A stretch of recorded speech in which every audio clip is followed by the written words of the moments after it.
Monsieur, bonsoir. Nous recevons sur ce plateau Amakhodou Diouf, c'est le président de Action Humaine pour le développement intégré au Sénégal. Bonsoir Amakhodou. Bonsoir Antoine. Vous avez sorti une déclaration sur le référendum intitulée « Référendum, échec, l'appropriation des réformes ». Pourquoi un tel intitulé? Merci beaucoup Antoine, merci de m'avoir invité à ce plateau. Je crois que c'est un plateau de l'excellence pour tous ceux-là qui sont passés par ici.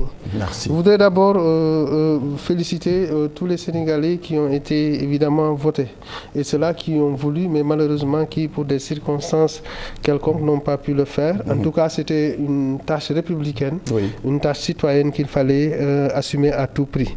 Au-delà de cela, maintenant, nous avons constaté, et déjà dans notre déclaration du 26 février, nous avions dit qu'il fallait que les Sénégalais s'approprient ces réformes avant d'aller au référendum. Cela s'expliquait par le simple fait que d'abord, nous, on a une vocation d'éducation citoyenne, mais on appelait le gouvernement de la République du Sénégal à réfléchir sur la portée, la dimension d'appropriation de la chose de la réforme. Et justement, parce que quand on ne s'approprie pas de ces réformes-là, effectivement, on ne peut pas avoir un comportement pour oui ou bien un comportement pour non. Évidemment, il y a des Sénégalais qui ont été, plus d'1 million de Sénégalais ont été votés. Ça, c'est une excellente chose. Par contre, maintenant, on aurait pu gagner davantage si on avait développé ce comportement assez pédagogique, andragogique si vous voulez, dans le cadre du fait d'inciter les Sénégalais à réfléchir sur ce qu'ils doivent voter, mais plus encore de faire de ces 15 éléments de réforme des éléments qui les appartiennent. Je crois que si c'est vous dites cas, toujours dans la même déclaration que la non-appropriation de ces réformes a conduit au faible taux de participation. Est-ce que cela peut être considéré comme étant l'unique et seule raison? En tout cas, parmi les raisons essentielles, nous pensons que c'est cela. Moi, je n'ai jamais vu en termes d'interprétation de propriété ou bien de caractérisation d'une propriété que les gens n'aient pas adhéré au regard du simple fait que c'est de leur propre volonté ou bien c'est un autre facteur qui influe. Ici, ce qui a influé, c'est que les gens n'ont pas compris sur quoi il fallait se prononcer. Les gens maintenant n'ont pas pris en compte le fait qu'en comprenant sur ce il fallait se prononcer, que c'est une affaire qui pourrait régler leur destin. Et par voie de conséquence, nous disons que c'est un élément essentiel dans le cadre de la détermination de la personne à aller se comporter en oui ou bien en non. Donc c'est un élément essentiel en tout cas. Élément essentiel, mais est-ce que quelque part, il n'y a pas un problème de citoyenneté active dans notre pays? Oui, et justement c'est ça aussi la réponse qu'il faut donner à ce propos. C'est-à-dire qu'il appartient comme aux organisations de la société civile de travailler sur une éducation citoyenne par rapport à nos compatriotes, mais aussi c'est le rôle de l'État que d'aider à ce que cette éducation citoyenne soit renforcée. Et justement, de l'éducation citoyenne aussi va le fait de pouvoir effectivement se prononcer par rapport à un texte qui va déterminer sa vie pendant des années et des années. Je crois que là aussi, l'éducation citoyenne est un élément qu'il faut prendre en compte dans la dimension qu'il faut donner à la mobilisation des acteurs pour le processus de développement économique. Alors, vous dites que vous réitérez votre appel au président de la République pour une forte implication des acteurs intéressés dans l'élaboration des lois organiques ou tout autre texte législatif ou réglementaire. Une concertation plurielle avec tous les acteurs, acteurs politiques, acteurs sociaux, entre autres. Est-ce qu'aujourd'hui, vous ne pensez pas que ce n'est pas un peu tard? Je ne dis pas trop tard, mais un peu tard. C'est là où se trouve justement l'intelligence que les Sénégalais doivent développer vis-à-vis du pouvoir sur la question du référendum et du contenu du référendum. C'est-à-dire qu'aujourd'hui, on a raté pour un premier niveau le fait de discuter des réformes, du contenu des réformes. Aujourd'hui, ces réformes ou bien ces principes constitutionnels qui vont passer comme des réformes seront appliqués et ne peuvent être appliqués qu'à travers des lois organiques ou bien tout autre texte concernant.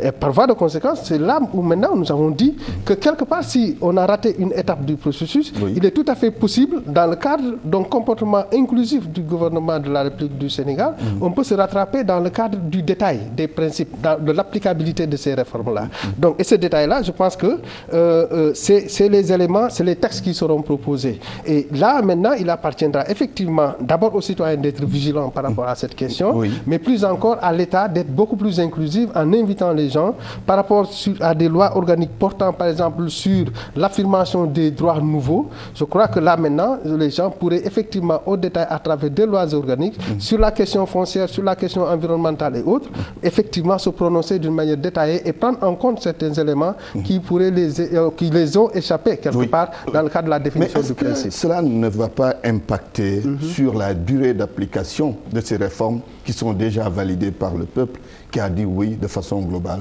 Non, non, je crois que il est un aspect. Parce qu'il faudrait aller vite, non? Oui, c'est clair que ça sera. C'est clair que ça sera. Le premier élément, c'est que ça dépend de la volonté de l'État aujourd'hui de travailler sur des lois organiques par rapport aux éléments de réforme qui ont été indiqués. Aujourd'hui, le texte est voté. Aujourd'hui, il appartiendra maintenant, selon le président de la République, selon le Conseil des ministres, de voir quel type de réforme proposer, quel type de loi organique portée par tel ministère ou bien par telle institution de la République du Sénégal. Et là, maintenant, à cette institution d'engager un débat pour davantage donner un contenant qui soit extrêmement important et qui soit adapté par rapport à la volonté des Sénégalais, mais aussi à la volonté du président de la République à mettre en œuvre une politique qui soit en cohérence avec le socle émergent qu'on veut du Sénégal. Très bien. Amakodou Diouf, vous êtes le président de l'ONG ADIS, président également du Congad. Une partie de la société civile était dans le camp du non. Le camp du non qui a été vaincu, pour reprendre les termes du camp du oui. Est-ce que quelque part ce n'est pas un désaveu de la société civile? Désaveu, non. Vous savez, notre mission, ce n'est pas de donner des mots d'ordre pour un vote. Ce n'est pas ça. Et on le disait dans notre communiqué en disant que le piège de la société civile serait de se focaliser sur le caractère subjectif d'une déclaration qui soit donnée ou bien qui ait été donnée par un président de la République. Se focaliser sur cette question, par exemple, la notion de Warwahet ne peut pas être un facteur déterminant dans le cadre de l'option qu'on doit se faire pour dire voilà la position qu'il faut prendre, voilà la position qu'il ne faut pas prendre. Ça, c'était un piège. Et malheureusement, je crois... Ça signifie que cette société civile n'a pas respecté ou n'a pas gardé ça. Nous ne pensons pas que la mission de la société civile, ce n'est pas de dire oui ou de dire non, dans ce cas d'espèce.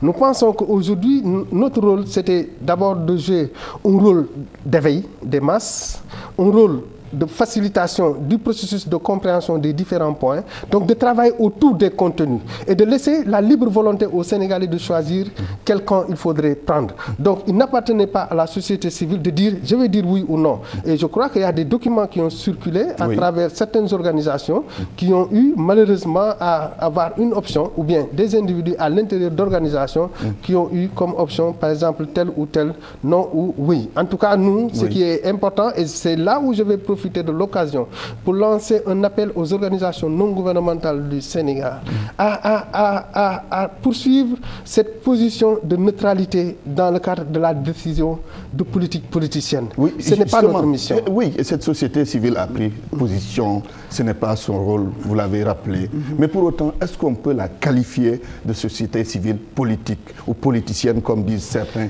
acteurs politiques? La grande difficulté de la société civile, c'est de sa capacité et d'une certaine société civile, c'est de sa capacité à pouvoir se donner une limite par rapport à l'analyse qu'on doit se faire des phénomènes politiques qui arrivent vers nous. Quand il s'agit des politiques de développement, se prononcer sur la question et d'une manière neutre, en ne prenant pas en compte telle et telle idéologie, je crois que c'est ça l'option qu'il faudrait favoriser. Quand il s'agit maintenant de défendre une idéologie quelconque par rapport à un camp politique, là maintenant, c'est au-delà de l'analyse réelle qu'on doit se faire du comportement de société civile. Parce que la société civile, elle est encadrée de par sa mission, de par sa vocation, de par ses principes. Donc là maintenant, déroger aux principes qui régissent la société civile suppose effectivement de verser souvent dans des difficultés qui malheureusement peuvent porter un grand coup à cette corporation. Nous allons quitter le terrain politique, si vous le voulez bien, pour parler de développement avec la plateforme sur les politiques agricoles que vous êtes en train de mettre en œuvre. Avec quoi comme objectif? Mais justement, c'est une idée géniale. Moi, je pense qu'au Sénégal, quand les Sénégalais se mobilisent, et nous le disons dans notre communiqué, maintenant il faut aller travailler. C'est terminé maintenant la politique, en tout cas en termes de politique politicienne ou bien autour d'un appel quelconque sur le destin du Sénégal. Aujourd'hui, il faut aller travailler. Ça suppose quoi? Ça suppose faire de telle sorte qu'il y ait un sursaut national de tous les acteurs de la vie économique et sociale. Ça suppose encore le fait de pouvoir réfléchir sur des mécanismes qu'on devrait porter pour faire avancer le Sénégal. Aujourd'hui, les gens réfléchissent sur la problématique de la politique agricole au niveau national ou bien des politiques agricoles. Réfléchir dans un cadre pluriel qui compose le secteur privé, la société civile, la composante gouvernementale sur les politiques agricoles, ça suppose réfléchir d'abord comment arrimer les politiques actuelles par rapport au plan Sénégal émergent. Je crois qu'il y a un achèvement qui doit s'opérer dans le cadre de la réflexion stratégique autour de la politique agricole, en faisant du fait qu'on a eu le programme national d'investissement agricole, etc., qui ont été avant le PSE. Tout ça, c'est des instruments de la politique agricole qu'il faudrait adapter par rapport à la vocation que se donne le PSE en matière agricole. Je crois que c'est un exercice que le ministère doit poursuivre. Je crois qu'ils ont démarré, ils doivent poursuivre. Cette plateforme peut régler les problèmes de l'agriculture au Sénégal. Et cette plateforme a pour vocation maintenant de porter la réflexion stratégique autour des orientations de politique agricole du Sénégal. Adossé au PSE, ça c'est OK, mais le plus difficile dans cela, c'est que même si on l'adosse au PSE, comment est-ce qu'on va faire en termes de recherche stratégique, en termes de dissémination de la recherche, en termes de portage, de capitalisation des expériences qui sont tirées du paysan sénégalais et de l'écoute vis-à-vis du paysan sénégalais pour une agriculture effective, une agriculture qui va pousser vers une souveraineté alimentaire. Je crois que c'est ça l'objectif essentiel. Et la plateforme aujourd'hui, elle est en train d'être mise en œuvre. Elle va porter sur la facilitation de la réflexion stratégique autour des politiques agricoles, mais aussi ça va aider le ministère de l'Agriculture et de l'équipement rural à disposer d'un instrument qui puisse l'aider, l'encadrer souvent pour pouvoir proposer au chef de l'État le modèle de politique agricole qu'il faudrait adopter dans le cadre du développement du Sénégal. Très bien, c'est le mot de la fin. Amadou Diouf, je vous remercie. C'est moi qui vous remercie. Je rappelle que vous êtes le président de l'ONG Action Humaine pour le développement intégré au Sénégal, président du CONGAD également. Merci d'avoir accepté cette invitation. À vous, Chérif Cheikh Ahmed Tidiane Diop. C'est tout pour ce soir. Excellente soirée chez vous. Demain, ce sera avec Mamoudou Ibra Kane.